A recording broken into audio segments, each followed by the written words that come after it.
you set the world a little bit aflame on Friday with a report that Kyler Murray is going to hold out if he doesn't get a contract. Is that where we currently stand right now, Tom? Where we stand, Rich, is that there's been no negotiations.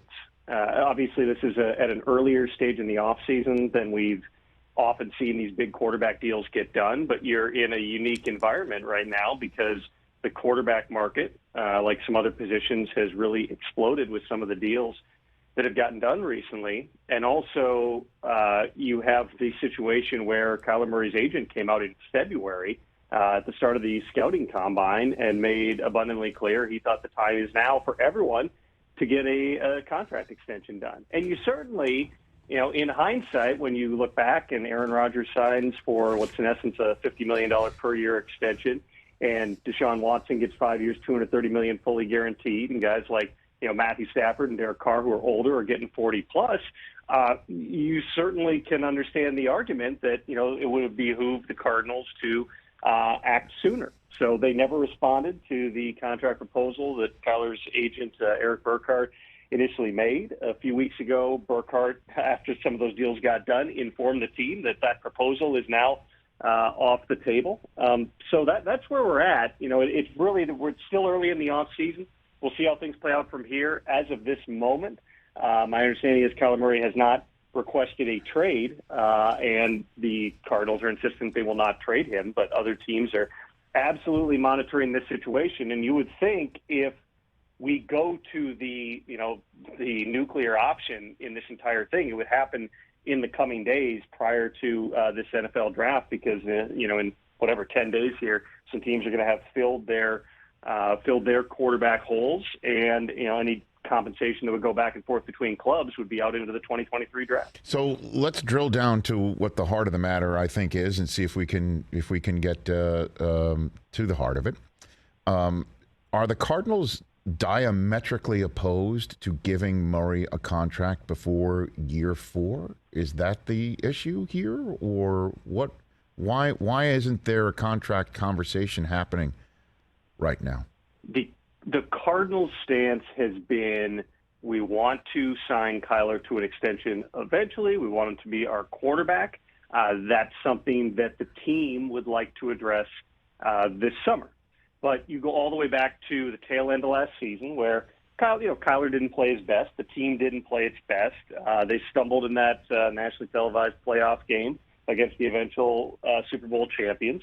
And on Super Bowl Sunday, our buddy Mike Garafolo, among others, reported that there were conversations after the season between the owner, Michael Bidwell, other people with the Cardinals, and Kyler Murray, that they wanted to see more from him from a leadership perspective. I think that everybody who was going through the same pre-draft process 3 years ago knew that Kyler was never going to be a type A typical leader quarterback. He's a little bit quieter to himself. That's just how he's always been. And at Oklahoma, guys followed him because he's just really, really good at football. That's kind of the way that he's approached things in the NFL. The Cardinals would like to see more of an evolution, but whatever was said in those meetings went over so poorly that Kyler deleted the Instagram photos, and that led to the statement from his agent and the attempt to start contract negotiations that never, at least to this point, went anywhere. And so you're just kind of in an uncomfortable situation right now with a player who, granted, he's under team control for the next several seasons. He's due about $5.5 million this year.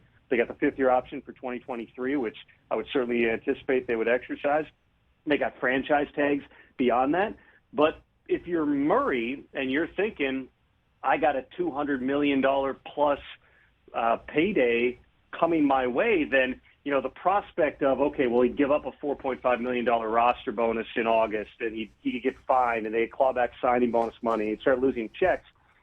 If you're talking about giving up $8 to $10 million to secure that $200 million, there's reason to believe, and I certainly expect that if there's not a contract extension, and if Kyler Murray is still under contract to the Cardinals, that he's not going to play. He's not going to be starting week 1 for $5.5 million, and the ball is really now in the Cardinals' hands in terms of where things go from here. So then, if there are questions about his, the stuff that Mort, tweeted out on Super Sunday that Murray called nonsense the next day in a tweet, And there are questions about his viability to win a championship based on his first foray into the playoffs this year, then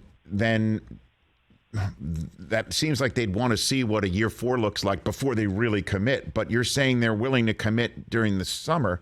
Then if you're willing to commit during the summer, you don't need to see any more. You've already seen enough to commit during the summer. Then why not commit before the draft? Is it because they don't want to seem like they were pressured by the statement that I'm holding up from on the wonderful Kyler Murray stationery that got put out by Murray's agent Combine Week? Like, why not now then?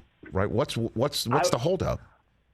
Well, I would say willing to commit is also a relative term here because, again, based upon where the quarterback market is going, are the Cardinals willing to give Kyler Murray $45 million a year? Are they willing to give him $50 million a year?